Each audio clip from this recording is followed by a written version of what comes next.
Narcissists groom their victims. You might not realize it, you might not see it, you might not understand it. But a narcissist oftentimes will look at another person and think, that's what I want. And think, that's what I'm going to get. And start to put a mark on you, start to put a venture, a conquest, a goal. And they'll go after you. And oftentimes you get into a relationship with a narcissist, with a toxic person, and you think, this is the one. Like, it feels amazing. It seems like we're the best thing ever. And what you don't realize a lot of times is that's all done on purpose. It's all manipulated. It's all one step at a time that brings you closer to the thought and the addiction that this person is the sole person for you. Was reading the other day a book. It's the book of the month for the month of April. Book of the month is Psychopath Free. And the tagline on it is recovering from emotionally abusive relationships with narcissists, sociopaths, and other toxic people. And it starts off, and in the second chapter, it talks about the manufactured soulmate. And the chapter name is Personalized Grooming. And a lot of people don't realize that there is a big aspect that narcissists, psychopaths, toxic people will take the time to be able to groom their victims. Will take the time to be able to bring them along on a certain path to get to the place where they realize and they think that that toxic person is the only validation, is the only person, is their soulmate, is whatever, and that they have to be with that person. So let's talk about grooming. Narcissists grooms their victims. The book here has 6 different things that I want to talk to you about. Number 1, we have so much in common. Is that something that popped up in your relationship? We have so much in common. Listen to this real quick. I'll quote. We see the world the same way. We have the same sense of humor. We're both so empathetic, constantly helping out friends and family members. We're perfect for each other. The psychopath repeatedly drills these points home, oftentimes even going too far to say, so we're practically the same person. During the grooming phase, psychopaths observe and mimic. They steal qualities from their victims and almost seem to become a better version of their target's personality, co-opting all of the cheerful positives without any of the burdensome emotions that come along with them. But this is all an act. Later on this section it says, the psychopath will spend most of the idealization phase listening to you and excitingly responding that he or she feels the same way as you do. You will eventually come to think that they're the only person you've ever met who's so similar to you. And you're right, because it's flat out impossible and creepy for 2 people to be identical in every single way. You see, normal people have differences. It's what makes life interesting. But psychopaths can skip this complication because they don't have an identity. They do not have a sense of self. They don't have life experiences that help shape their needs, insecurities, and fantasies. Instead, they steal yours. Like chameleons, they will mimic every part of your personality to become your perfect match. Did you have that in your life? Did you have someone that's like, we're perfect together. Like, we seem so similar. Like, you like the same things. You like the same bands, the music, the shows, like what you do, where you eat, all this type of stuff. A lot of times, this is brought up as a connection point. This is brought up as a way to groom another person. It's brought up to be able to bind another person together and them not even realize it. It's like getting into a narcissistic relationship at the very beginning. We're talking like the love bombing phase where they're starting to entrap you with how they're communicating, how they're acting. You'll start to see the narcissist that wants to know sometimes everything about you. They're curious, like, where'd you go to school? Like, what did you do? What music do you like? What taste do you have? Like, all these different types of things. And in the moment, it seems really awesome. In the moment, it's like, wow, like, they're just like this. But then what you start realizing is as they continue to communicate and get involved in the relationship, there's less about what they say until you've already expressed your opinions, your thoughts. And then all of a sudden it seems like everything becomes kind of aligned. Like, I've never met someone like this. I've never met a match this good. Like the book says, it's impossible because you don't find people that are matched up that exact. But a psychopath will mirror that. Will come alongside and will mirror the same attributes. A lot of times people like the idea of seeing themselves reflected. So you have someone that comes up to you and is like, wow, like this is how I am too. You're like, oh my gosh, like that's amazing.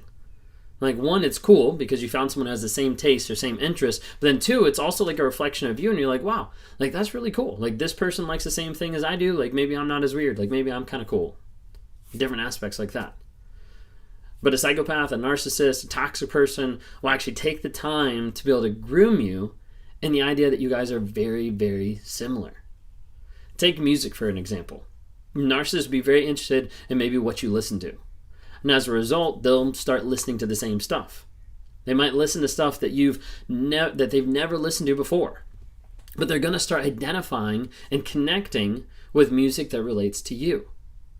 Sometimes this happens through shared playlists. Sometimes this happens through different access or being on the same account with Spotify or Apple Music or whatever it might be. And they start seeing repetition and they start seeing patterns.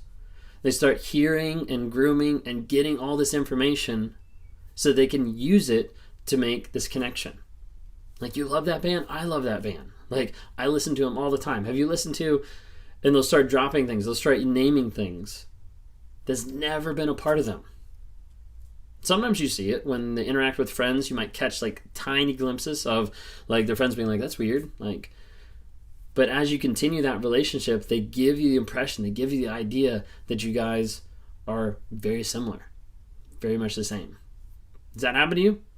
If it has, like, leave a comment below because I'm interested to know how many people that's happened, because this happens a lot with people that have dealt with narcissists, psychopaths, toxic people, is that idea of like mirroring in one sense, of having so much in common. All right, the second thing in the book is we have the same hopes and dreams. I'm going to quote here. The psychopath will consume your present life, but they will also take over your future. In order to raise the stakes in the relationship, they will make many long-term promises. This ensures that you're highly invested in the relationship. After all, who wants to stick around for a romance that has no future?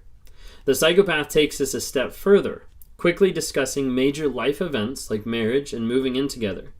These are decisions that typically take years to arrive to in healthy relationships. But you don't need all that time. You already know you'll be spending the rest of your life with them. If you've always dreamed of a family and kids, they will fit that role perfectly. If you want to start a business, they'll be your right-hand man or woman.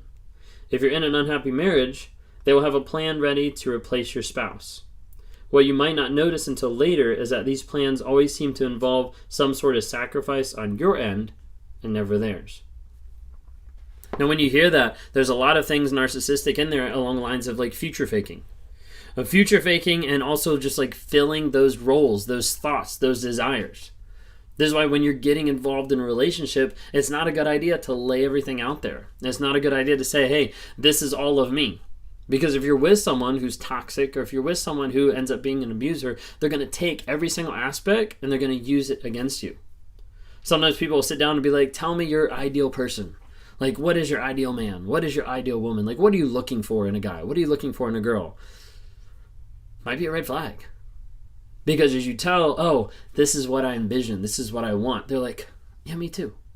That's awesome. I've always wanted, you wanted 4 kids? Like, I actually wanted 4 kids as well. Like, that's perfect. Like, I didn't realize like we were so similar. Like, goes back to the first one. And then they start getting to the place of future faking and trying to tie people into long-term things. And it's the idea of grooming that far aspect, the future faking. I want to have a family with you. I want to grow old with you. I want to have a house here. I want to go visit here. I want to go on this vacation with you. I want to go, like, all this different stuff that's like future down the road with no intention of getting to it. But the only intention of grooming this person, of thinking that you're the best match, that you're going to be the best partner, that it's going to work out and it's going to be the best thing ever. And a lot of times people ignore the red flags popping up of like, hey, we're talking about marriage in the first 5 dates. Like, there hasn't been a chance to actually get to know a person because we have so much in common and all our hopes and dreams are the same. So, like, why wouldn't we go for this? If you're running into those two things, you might need to take a pause back. You might need to take a moment and be like, wait a second. Like, is this actually real? Like, what's actually going on here? Because a narcissist, a psychopath, a toxic person will take the time to learn about you. At the beginning of the relationship, they're going to be fantastic listeners because they're grooming and learning to control you. They're learning the different things that you want, that you desire, so they can fit that mold for a period of time to entrap you and to keep you as a long-term supply. If you're seeing different things like that, so the two things that we talked about, we have the same dreams and hopes, and we have so much in common. Are those happening in your life? You might want to take a good look. You might want to take an idea. If you're not sure if you're dealing with a narcissist or a toxic person, you want closure, or you're in that abusive relationship and you want to talk about it, click on the link down below. We'd love to schedule time to be able to talk with you. If you don't already follow, subscribe on here. Follow on TikTok, Instagram, Facebook. Small Nuggets of Truth getting dropped every single day. Check out the podcast on Spotify or Apple Podcasts. Got a couple different things coming out there as well. Thanks so much. Have a great day.